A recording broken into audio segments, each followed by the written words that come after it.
Hi, I'm Dr. Greg Castello, board certified family practice, and today we're going to talk about training specifically for your sport. So there's two different types of aerobic activities. There's cardiovascular fitness and there's more of an explosive fitness. So a cardiovascular fitness would be running on the treadmill or bicycling or doing the elliptical, and you can do that for 40 or 60 minutes if you are cardiovascularly fit. This would be a good type of a training for someone like a soccer player who's running back and forth across the field and needs to do that for an extended period of time.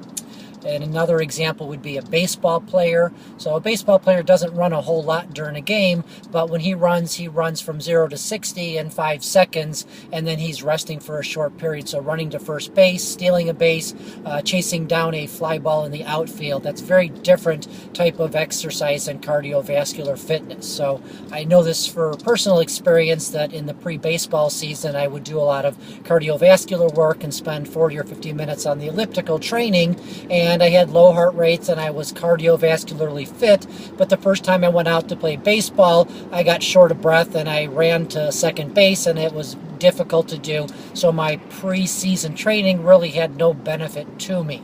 So now for baseball, if you're a basketball player, you're doing something similar. You're running full speed down the court, you're collecting your breath and then running back down the court. You want to do a little bit of different training. So what I would do would be, as an example, running on the treadmill. I'll do 30 seconds of high intensity, turn the treadmill up to 12 or 13 miles an hour, run as fast as I can, and then turn it down to 3.5 miles an hour and collect my breath for about 1.5 minutes and do cycles. So that would be more mimicking of what I do, so sprinting type of work.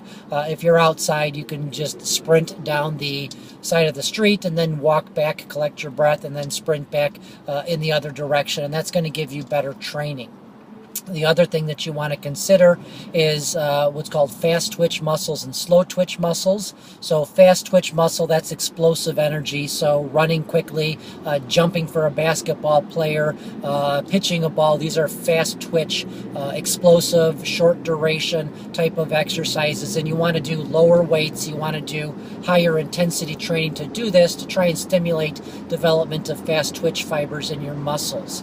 If you're the soccer player or the marathon runner, you want slow twitch fibers. You don't care so much about that explosive energy, but you want to have muscles that are designed to be able to run extended periods without getting tired or weak, and this would be the slow twitch fibers. So if you're going to lift weights, you want to do 15 to 20 rep sets. You want to be doing longer term cardio exercises. Everybody's born with a specific number of fast twitch fibers and slow twitch fibers in their muscles. You have a very limited ability, but you can train muscles to be more fast twitch or slow twitch predominant. So as a baseball player, I'm probably doing myself a disservice by running on the treadmill because I'm probably displacing some of my fast twitch fibers and turning them into slow twitch fibers, and I never use those during my sport. You see guys at the gym and they do these jumping onto the box exercises. That's a good way to develop this explosive fast twitch fibers for your type of sport. So cardiovascular training, that's slower intensity, longer duration, better for a soccer player, a bicyclist, or a runner.